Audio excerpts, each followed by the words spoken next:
Hello there, this is All 24 News coming to you live from Algiers on our special coverage on the Ukraine-Russia war. Let's have this break and then we come back.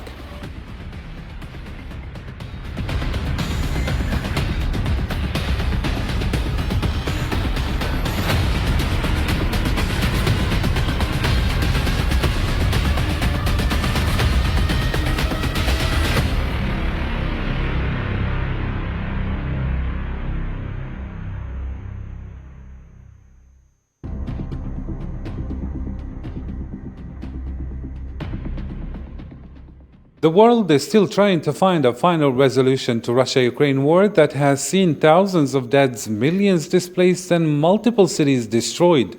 When Russia's operation began, there was nothing to suggest a time frame within which its goals are achieved. Right now, Ukraine is retaking territories as Russia seems to abandon its operation in the north and moves to the east, where its complete focus lies. Russia's invasion has pushed Zelensky deeper into the embrace of the West that has ensured Ukraine is more weaponized. This is what Putin was most upset about from the very beginning. But how long is this going to linger on? These questions and more are going to be discussed with our panel of guests. We have Georgi Bilanishvili, a research fellow and international relations expert from Tbilisi, Georgia, and also Mehdi Al-Lififi, political analyst, member of American Democratic Party from New York, USA. Thank you both, gentlemen, for joining us. So, before we delve into any discussion, I would like to raise the latest in Ukraine. The surreal spectacle of British Prime Minister Boris Johnson and Ukrainian Prime Minister Volodymyr Zelensky strolling through streets that just days ago were under Russian control or subject to near constant attacks underscored the degree to which battle lines have shifted as Russia ramps up its campaign in Ukraine's east. European leaders, including Johnson, visited the Ukrainian capital Kiev and its suburbs over the weekend on the heels of European Commission President Ursula von der Leyen's visit on Friday. Let's follow this report about British Prime Minister Boris Johnson's surprise visit to Kiev, and we start the discussion. Britain's Prime Minister Boris Johnson flew to Kiev on Saturday in a show of support to the Ukrainian President Volodymyr Zelensky, following the UK's pledge to provide more than $130 million in sophisticated weaponry to Ukraine on Friday. The defense intelligence that we had suggested that the Russians believed that Ukraine could be engulfed in a matter of days and that Kiev would fall in hours to their armies, and how wrong they were. President Zelensky demanded more pressure on the Russian Federation and an effective help to the Ukrainian people to defend themselves against Russia. It's time to impose a total embargo on energy growth to increase the supply of all weapons to Ukraine. The people of Ukraine appreciate the UK's support for our path to peace. As an answer, British Prime Minister pledged tighter sanctions on Russia and offered President Zelensky more defensive arms. We will continue to intensify week by week the sanctions on Russia. Not just freezing assets in banks and sanctioning oligarchs, but moving away from use of Russian hydrocarbons. We will give you the support that you need, the economic support, but also, of course, the defensive military support. The two leaders meeting in person is the first since the Russian military operation began on February 24th. Zelensky welcomed the UK's decisive and significant support for his country and urged other Western allies to intensify the pressure on Moscow. So let me begin with you, Mr. Georgi Bilanishvili. According to satellite images released Sunday by Maxar, a US-based technology firm, an 8-mile convoy of Russian military vehicles made its way through eastern Ukraine on Friday, heading south from the town of Velikie Burluk.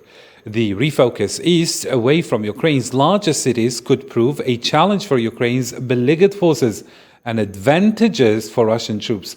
How do you see the expected coming scenario, Georgi Bilanishvili, and how do you evaluate this surprise visit by British Prime Minister?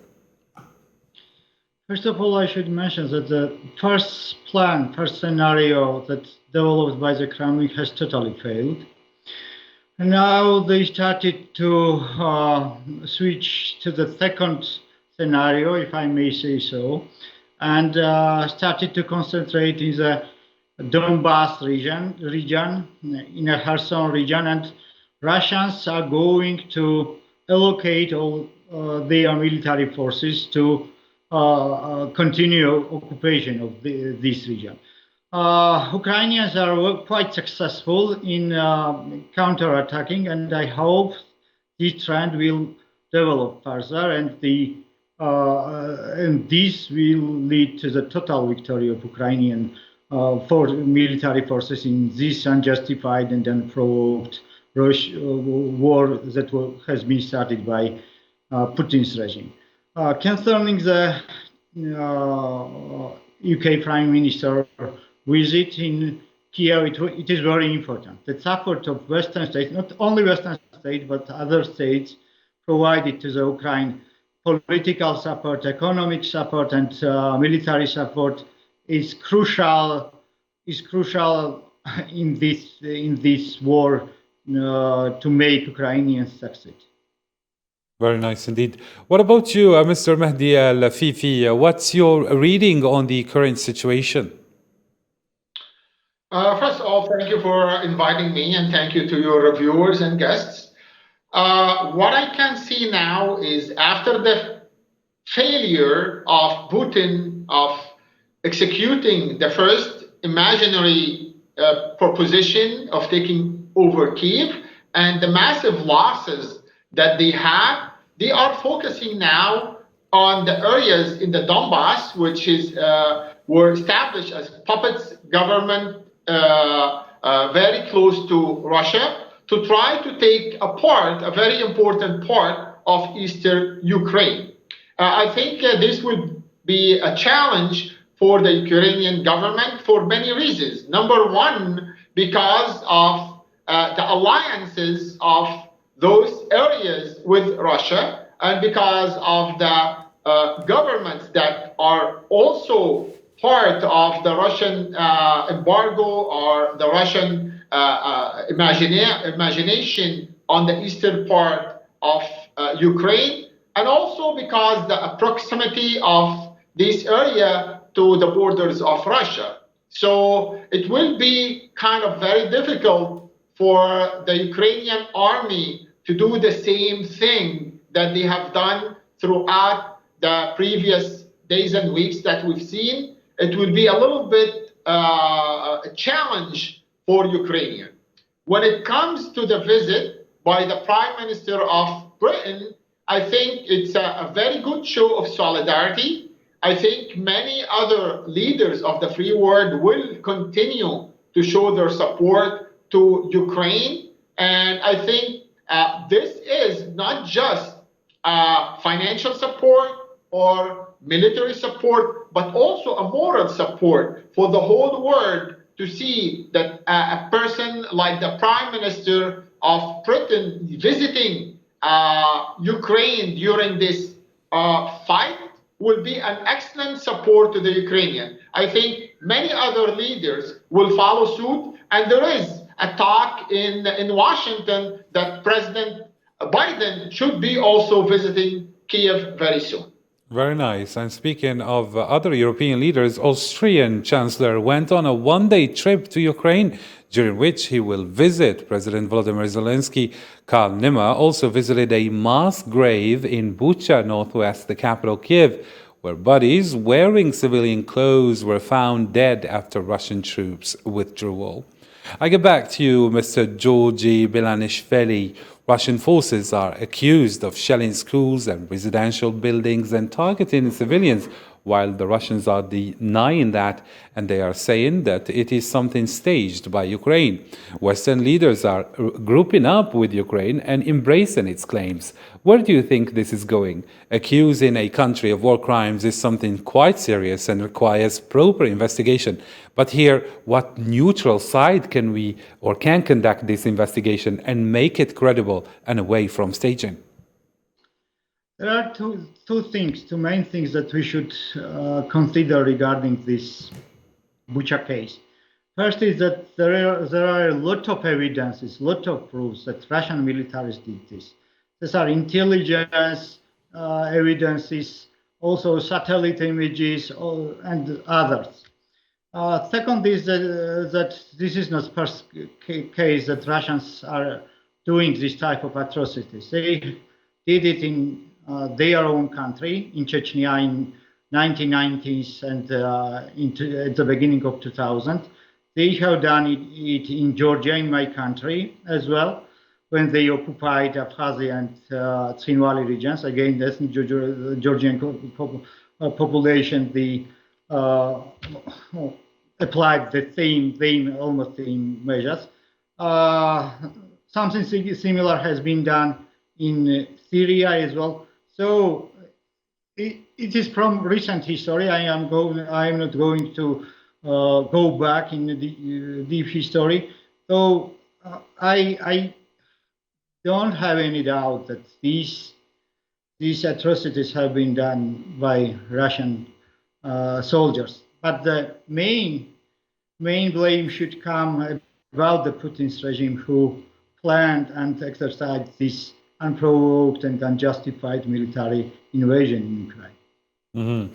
What about you, Mr. Mehdi Al-Lafaifi? Are these just false accusations to escalate the situation further and get the support Ukraine is seeking from NATO? Who benefits from a direct clash between Russia and NATO? I don't think that we will see, or at least so far, we will see a direct clash between Russia and NATO. If this is happening, we're talking about the Third World War, and we might be talking the end of the war. We have to understand Russia are not fighting a legitimate fight. Russia is willing to sacrifice its people, its country, because it is only guided by one person, which is Mr. Putin. Mr. Putin wants to save his face after all the atrocity that he committed in Ukraine. And as your other guests have seen, this is not the first time we see the Russians do that. They have done it in Syria, Georgia. They have done it all over when it comes to their atrocity. Plus, let's understand, we're not in the previous century. Right now, our satellite images are so accurate, we can detect everything that goes on the ground. Not only that, but the coverage of the media, and thank you guys for covering this issue, from all over the world, from Asia to Europe to America, have shown proofs of the atrocity that Russia committed on the ground. For them to come and say that the Ukrainians did it to themselves, this is another lie of the lies that we are used to from Russia. It doesn't make sense. They just keep bluffing, they keep lying. Nobody trusts Putin, nobody trusts Russia, since they have promised us that they're not going to invade Ukraine, and they did, and they keep lying.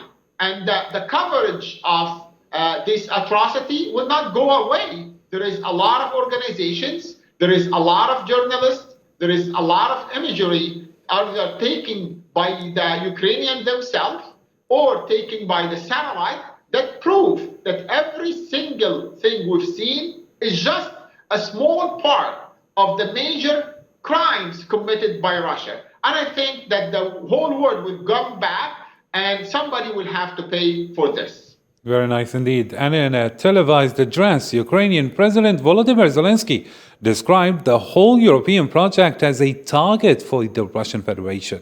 He also called for more sanctions to end the war in his country. The task of our anti-war coalition is very clear: to put an end to this war initiated by Russia as soon as possible, to liberate our land from invaders and to guarantee security to Ukraine, and therefore the security of democracy and the freedom of people of Eastern Europe. Because the Russian aggression was not limited and was not aimed only at Ukraine, only the destruction of our freedom and our life. The whole European project is a target for the Russian Federation. Oil embargo should be the first step, and at the level of all democracies, all civilized world. then Russia will feel it. Then it will be an argument for them to seek peace, to stop unnecessary violence. So, Mr. Georgy Belenishvili, as we followed, Ukrainian President Volodymyr Zelensky says Russia is targeting all of Europe with its aggression, and that stopping the invasion of Ukraine is essential for the security of all democracies. How true is that? Is there an exaggeration here, or that's the bitter truth Europe has to swallow? The total truth. The main target of the Putin of Russia is the West. And if you follow the statements made by Putin, Lavrov, which is foreign minister of the Russian Federation, and other officials, they openly and clearly talk about that for a very long time. The aim of the Kremlin is to undermine the West and to make Russia superior in the current world affairs. Though while the fight is going in Ukrainians are defending not only their own sovereignty but the international security and the West as well. And my country is also we should consider Georgia as one of the first target of the Russian Federation if it succeeds in Ukraine. Mm-hmm. Mr. Mehdi Al-Afifi, as we followed, Zelensky thanked the leaders of Britain and Austria for their recent visits to Kiev and pledges of further support. Zelensky also repeated his call for a complete embargo on Russian oil and gas. My question being, how is the embargo on the Russian oil and gas even possible? Are there any alternatives? And what more can the West do for Ukraine? It is really very difficult. Thinking about Germany, for example, and other countries or the region that are using the Russian gas and oil almost exclusively, it will be very difficult. But let us say that the European Union is trying every way possible to compensate for the Russian gas. I think it will take some time. I think that the US have offered to provide gas and oil to the European country, but there is also the infrastructure that is built to receive this gas via ships and the other ones that is in existence right now, which is through the pipelines. Germany was investing in the second pipeline, but right now they have stopped it. It will take some time, but I think the effect on the Russian economy is obvious. I think the European Union with the US are working their way to minimize as much as possible the use of the oil and gas from Russia. There will be certain countries that will be able to completely get rid of the use of the Russian oil and gas, but some other countries will need some more time or might take a little bit, not much. This is very effective because we can understand that if we are able to reduce the consumption of the oil and gas from Russia by a big percentage, this is going to hit the pockets of the oligarchs and Putin big time that finances their war in Ukraine. Things have to be done in sequence to be able not to destroy the European economy and at the same time to penalize Russia. There is a lot of process and communication with Qatar, for example, Algeria, and the United States to try to compensate for some of this oil and gas in a certain percentage with increase of this percentage until the infrastructure is established.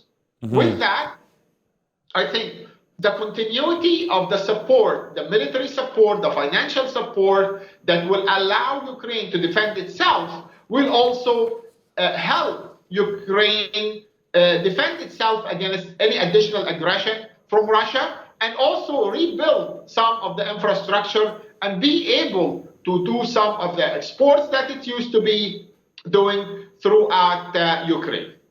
Very nice. What about you, Mr. Georgi? Any further comments on what our distinguished guest has just said? I mean, if the Russian oil and gas card has been played out and technically failed by Russia, what other alternatives can Russia actually resort to? Russia has not real alternatives. The only alternative at the moment it is trying to find out ways how to avoid sanctions, which has already had a crucial effect on Russian economy, and this effect will grow up further. And Russia is at the moment looking for the states in its neighborhood, but not only its neighborhood, who could help it in avoiding sanctions. I hope that it will not succeed in this, and this plan of Kremlin will fail, as its military plan against Ukraine has already failed. Mm-hmm. But on the other hand, Russia has called on the BRICS group of emerging economies to extend the use of national currencies and integrate payment system. The finance ministry said sanctions have cut Russia off from the global financial system and from nearly half of its gold and foreign exchange reserves, which stood at $606.5 billion in early April. Finance Minister Anton Siluanov told a ministerial meeting with the BRICS, which consists of Brazil, Russia, India, China, and South Africa, that the global economic situation had worsened substantially due to the sanctions, the ministry's statement also added. Mr. Georgi Bilanishvili, what do you think is the purpose behind this move, and do you think this latter will save the Russian economy despite all the imposed sanctions? You know, the country you named, the country which are members of the BRICS, I mean China, India, and Brazil as well, mainly China and India, are those countries who Kremlin considers that they are partner countries, while China still has neutral position and India also maintains the neutral position. The support that Kremlin expected from especially China is not at the extent as Kremlin wished, but in economic dimension, Kremlin still hopes that these countries will play major role in the survival of Russia. That's why their position is crucial. Western sanctions are effective and are important, but the position of those countries who are strong and capable to help Russia in mitigating the effect of this sanction is also crucial. That's why I hope that the Beijing position and Delhi's position will find a correct way and will avoid the supporting of the Moscow's policy of avoiding sanctions. Mm-hmm. What about you, Mr. Mehdi Al-Afifi? What other sanctions is the Ukrainian president expecting from the world to impose against Russia? I.e., what's still to be laid out on the table?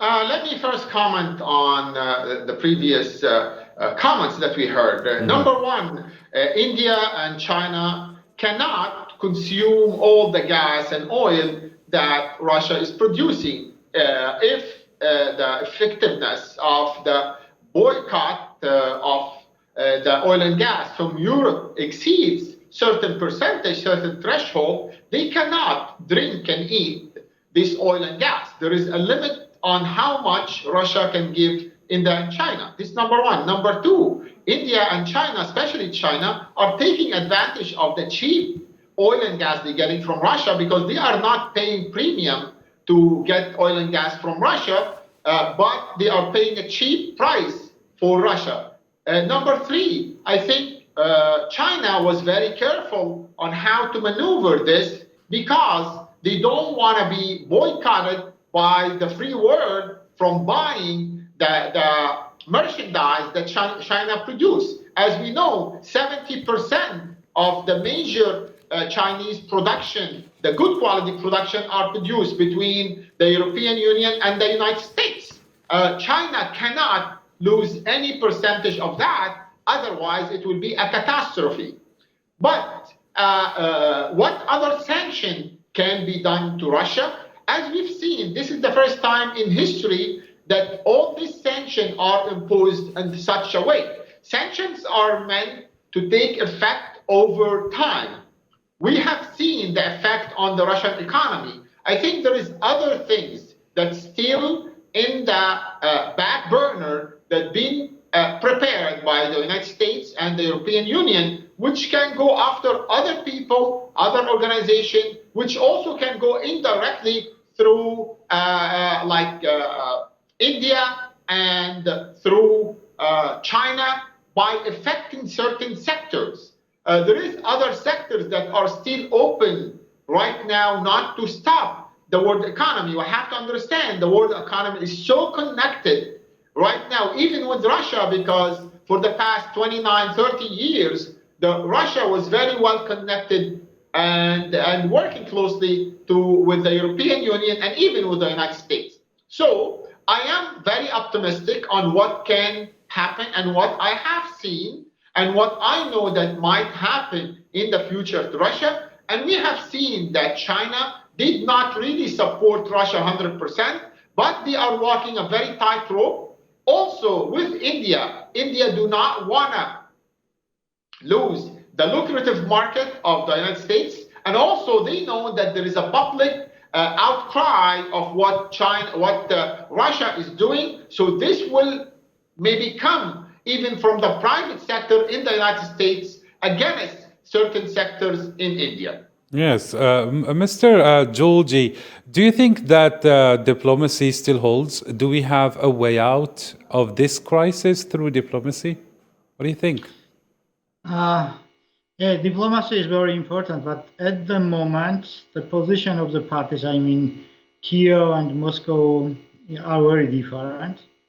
For the Kiev, the sovereignty and territorial integrity of Ukraine is one of the most important issue.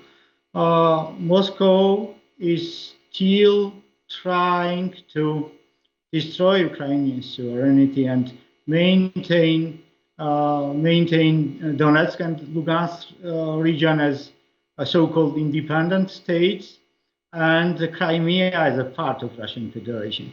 So at the moment, I see very little room for diplomacy to achieve the real result. Because when we say diplomacy, we speak about compromises and concessions that should be made perhaps by Ukraine. And among of these, let's say, concessions is neutrality. Mr. Mehdi Al-Afifi, any final words before we wrap it up? I think that the world is very united against the atrocities of Russia. I think we don't trust Russia.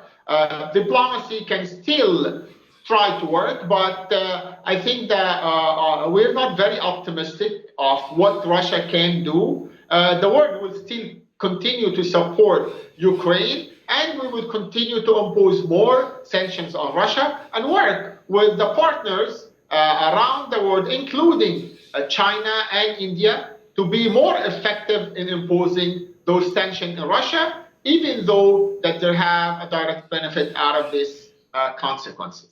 Thank you so much. Thank you so much, gentlemen, for joining our special coverage. It comes to a close right now. Thank you, dear viewers, for keeping it here with me on All 24 News. Bye for now, and the coverages continue on our channel.